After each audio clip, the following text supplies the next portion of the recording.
Assalamualaikum warahmatullahi wabarakatuh. Balik lagi di alur cerita buku harian seorang istri untuk episode malam ini 21 Desember 2021 hanya di STTP 1 untuk semua. Di episode selanjutnya di sini Nana yang ketemu sama Lula dan Pasha, dia mengajak Lula untuk menjenguk mamanya. Nana juga ngomong kepada Lula, tapi di sini Lula menjawab kepada Nana, "Saya nggak bisa, Kak, saya sibuk di rumah," kata Lula sambil mengajak Pasha pergi dari rumah sakit. Pasha juga dengan dalam batinnya dia sangat kaget kepada istrinya yang keras kepala. Dia juga mengikuti istrinya. Lalu Nana juga di sini ngomong dalam batinnya, "Benar-benar saya harus sabar menghadapi Lula, tapi saya akan berusaha untuk menyadarkan Lula untuk bisa memaafkan Mama Diana," kata batinnya Nana.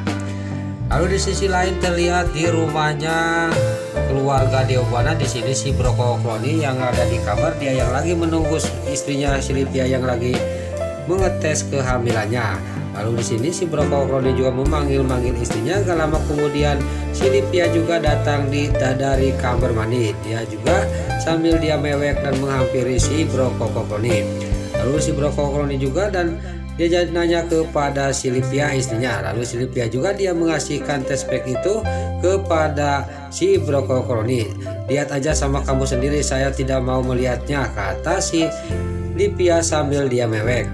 Lalu si Broko Kloni juga dia melihat tes pack itu, tapi dia sangat kaget dan mengulang bahwa hasil tes pack itu negatif. Lalu di sisi lain pas si Silvia lagi mewek di kamarnya, tiba-tiba Bupara datang. Lalu di sini Bupara juga sangat marah kepada si Broko Kloni sambil menjewer telinganya si Broko Kloni. Lalu Bupara juga dia menyadari anaknya yaitu Silvia, dan Silvia juga dia sudah berhenti meweknya, dan Bupara juga dia ngomong kepada si Broko Kloni, "Apa, awas kamu kalau sekali lagi membuat Silvia menangis lagi," kata Bupara sambil dia ngeluyuk pergi keluar dari kamarnya si Broko Kloni. Lalu di sisi lain di sini Dewa yang lagi menuju ke kantor Cahaya Nana, dia dalam mobil. Nana juga ngomong kepada Dewa, "Mas, kita mampir dulu yuk ke rumah sakit, kita menjenguk Mama Diana," kata Nana kepada Dewa. Lalu di sisi lain di sini di rumah sakit, Pak Arman yang lagi menungguin istrinya yaitu Bu Diana, dia juga sangat senang. Tiba-tiba datanglah Nana sama Dewa. Lalu Nana juga menanyakan keadaan mamanya. Lalu di sini Bu Diana juga dia ngomong kepada Nana, "Alhamdulillah nak, Mama sudah mulai sehat lagi," kata Bu Diana kepada Nana. "Malaman nanti sore juga Mama sudah boleh pulang," kata Bu Diana kepada Nana. Nana juga sangat senang, dia juga langsung memeluk mamanya. Di sini terlihat Nana yang lagi memeluk mamanya.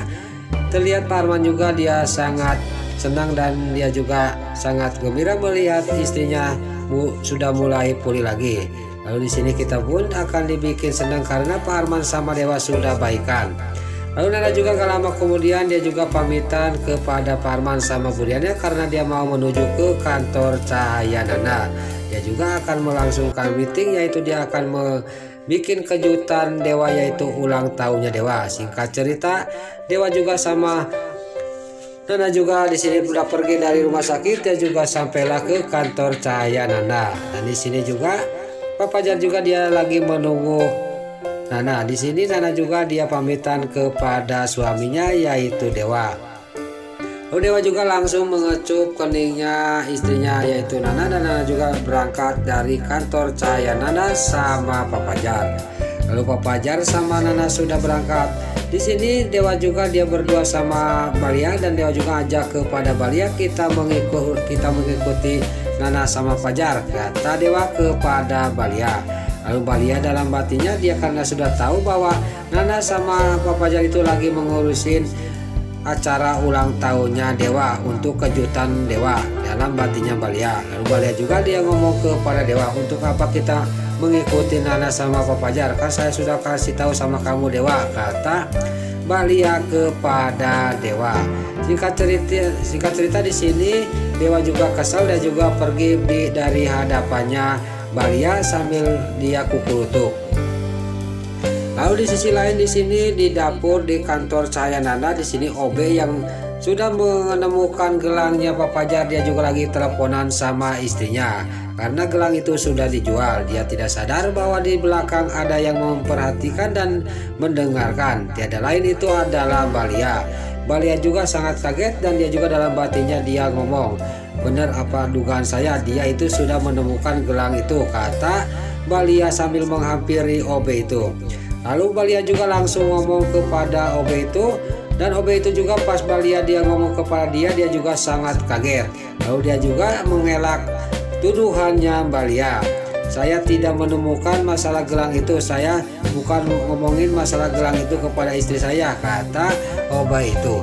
Lalu di sini Balia juga dia ngomong kepada OB itu, "Kalau masih tidak ngaku, saya akan laporkan ke polisi, saya akan menelepon polisi." Pas di sini Balia yang lagi mau mengambil HP dari tasnya, lalu di sini dalam pikirannya OB ini, dia daripada saya dilaporin ke polisi, mending saya kabur.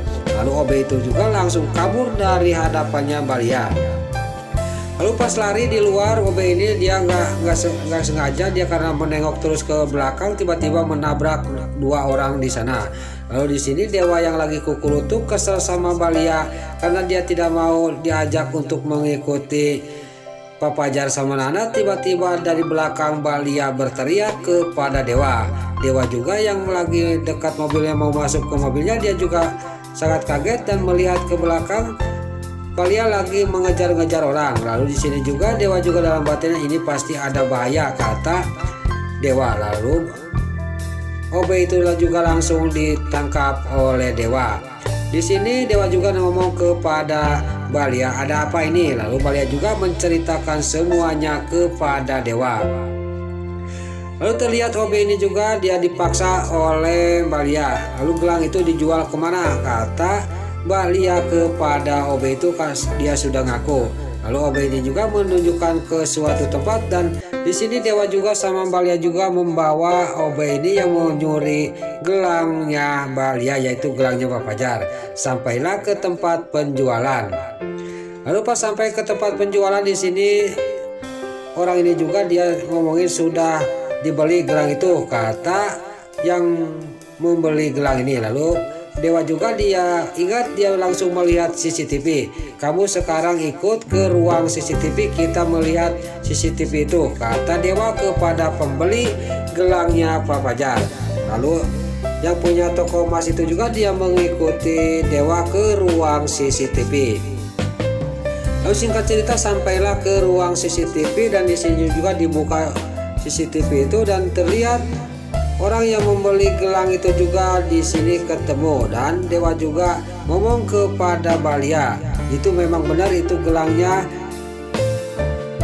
Pak Fajar," kata Balia kepada Dewa. Lalu terlihat lagi di sini tambah dekat, Balia juga sangat yakin, dan di sini juga orang yang telah menjual gelang itu juga yang punya toko emas juga dia ngomong kepada Dewa sama Balia, "Nah itu orangnya benar, yang membeli emas itu orangnya," kata yang punya toko emas itu. Lalu Dewa juga langsung menelepon temannya untuk menyelusuri orang yang telah membeli emas itu.